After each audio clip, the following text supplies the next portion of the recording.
इस वीडियो में हम आगामी होने वाली परीक्षाओं के दृष्टिकोण से जो भी करंट अफेयर्स ज़्यादा ज़रूरी है उनके संबंध में बात करेंगे।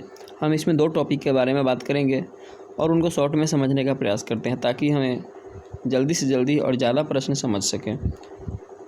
तो यहाँ सबसे पहला टॉपिक है नई शिक्षा नीति। नई शिक्षा नीति के बारे में देखते हैं कि नई शिक्षा नीति जो आया है वह कब आया है। तो घोषणा किया गया है इसका 2020 में। नई शिक्षा नीति को सबसे पहले वर्ष 1968 में कोठारी समिति के अनुशंसा पर लागू किया गया था।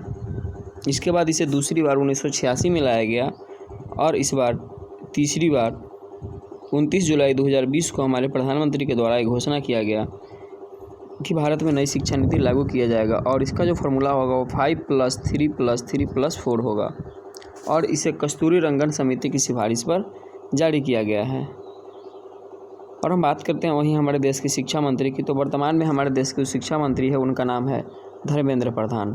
तो अब हम दूसरे टॉपिक को देखते हैं। दूसरा टॉपिक है प्रवासी भारतीय दिवस। हमें पता है कि हर वर्ष 9 जनवरी को मनाया जाता है और 9 जनवरी को ही क्यों मनाते हैं, क्योंकि इसी दिन 9 जनवरी 1915 को महात्मा गांधी दक्षिण अफ्रीका के प्रवास से भारत वापस आए थे और इसी की याद में हम लोग प्रत्येक वर्ष 9 जनवरी को प्रवासी भारतीय दिवस मनाते हैं। अब हम बात करते हैं सर्वाधिक प्रवासी वाले देश के। तो सर्वाधिक प्रवासी जो है वह सबसे ज़्यादा प्रवासी अमेरिका में रहते हैं, उसके बाद जर्मनी में रहते हैं, उसके बाद सऊदी अरब में रहते हैं। उसके बाद सबसे ज़्यादा प्रवासी किस देश से आते हैं। तो सबसे ज़्यादा प्रवासी व्यक्ति जो हैं वह भारत से जाते हैं किसी दूसरे देश में रहने के लिए। वहीं दूसरे नंबर पर मैक्सिको है और तीसरे नंबर पर रूस है। वहीं बात करते हैं भारत के प्रवासी किस देश में ज़्यादा है, मतलब भारत के व्यक्ति किस देश में सबसे ज़्यादा रहते हैं।